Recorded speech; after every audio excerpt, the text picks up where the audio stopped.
Hej, mit navn er Mohamed Nime. Jeg er kontaktperson i Tulipanklubben, bedre kendt som De 43. TV2 har lavet en dokumentarfilm om klubben, hvor de beskylder os for at ikke eksistere, og at vi ikke holder de aktiviteter, vi siger, at vi har, og som vi får støtte for. Så lad os gå op i klubben og se nærmere på det.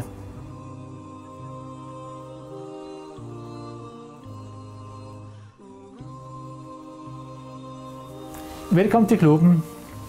Hele historien startede tilbage i januar måned, hvor Fatma, journalisten, jeg var ikke klar over, at hun var journalist, hun udgav sig for at være en tilflytter til København og ville gerne starte i en klub i nærheden af Nordvestkvarteret. Jeg inviterede hende ind i klubben og tilbudte hende en rundvisning, men hun kom altid med en undskyldning om at ikke kunne. Dernæst ringer hun dagen efter, og hun når at ringe 6 gange i de 2 uger fra januar til starten af februar.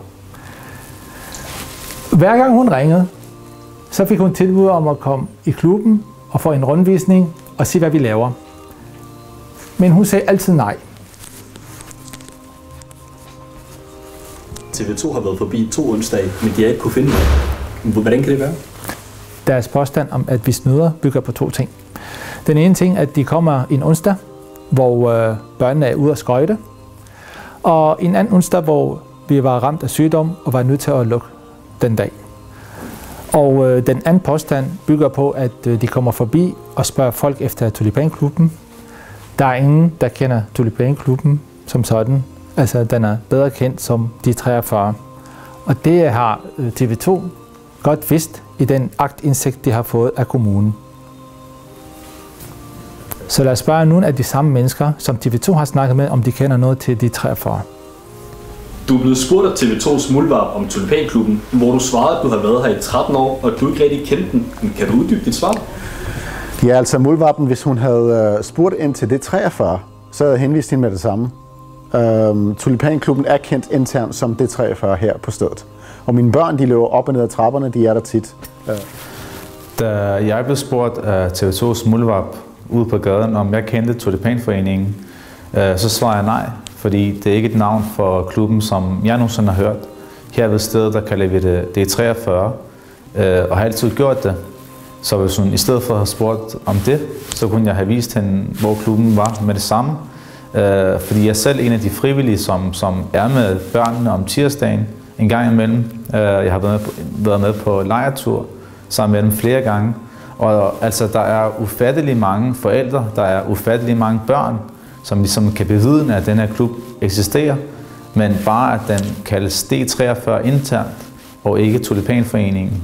Fordi man synes, at D43 lød federe. Det står for Dortheavej 43, som giver mere mening i forhold til Tulipanforeningen. Så det er derfor, vi altid har været vant til at kalde det D43, og ikke har vidst, at det hos kommunen blev kaldt Tulipanforeningen ligeledes. Men det her er altså klubben, hvor vi har aktiviteter om tirsdagen og onsdagen hver uge. Vi har PlayStation, vi har bordtennis, vi har bordfodbold, vi har brætspil, vi har hækling, vi har sport nede i vores træningsrum, og nogle gange vælger børnene at sidde og hygge snakker. Og ud af huset har vi for eksempel hockey, vi har skøjtning, vi har udflugter til planetarium, biografen, go-kart, paintball, og så har vi vores årlige legeture.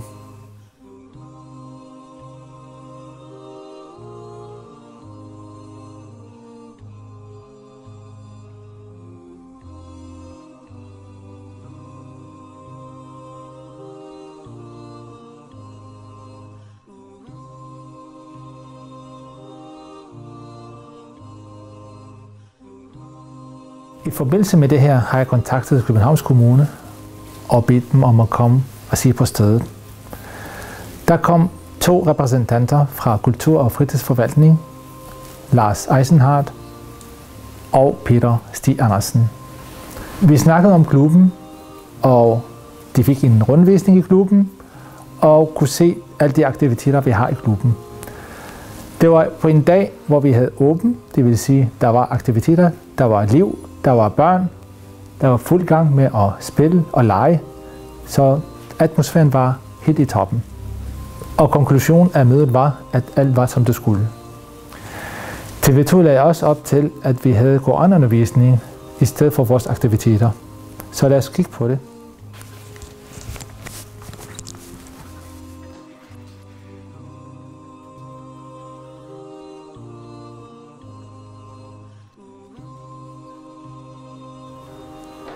Og det var heroppe, at TV2 var oppe og filme i de her lokaler, hvor der foregår koranundervisning, men har intet med de 43 at gøre. Slutteligt vil jeg på vegne af de 43 gerne takke TV2 for deres reklame. Efter at dokumentaren blev vist, har vi fået rigtig mange henvendelser fra forældre, der gerne vil tilmelde deres børn ind i klubben. Og det er vi rigtig glade for, så kan vi fortsætte vores arbejde med at fremme integration.